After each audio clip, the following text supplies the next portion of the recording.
আসসালামু আলাইকুম। আমরা কিভাবে হটস্পট এবং ওয়াইফাই কিভাবে একবারে চালাবো, এই জন্য আমরা মোবাইল স্ক্রিনে যে সিটিং এই অপশনে ক্লিক করব। ক্লিক করার পরে আমরা দেখতে পাচ্ছি কন্ট্রাক্টস এই অপশনে ক্লিক করব। ক্লিক করার পরে আমরা নিচে দিকে স্ক্রল করে মোবাইল হটস্পট অ্যান্ড থিয়েটারি এই অপশনে ক্লিক করব। ক্লিক করার পরে উপরের দিকে মোবাইল হটস্পট এটাকে অন করে দেব।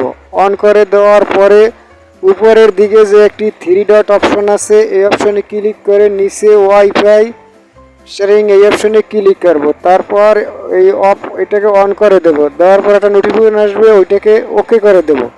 ওকে করে দেওয়ার পরে আমরা তারপর হটস্পট এবং ওয়াইফাই এই দুইটা, তারপর আর একটা নোটিফিকেশন আসবে, তারপর ওটাকে অন করে দেওয়ার পরে তারপর দেখা গেছে হটস্পট এবং ওয়াইফাই দুটোটাই আমার চালু আছে। এইভাবে আমরা হটস্পট এবং ওয়াইফাই একবারে চালাবো।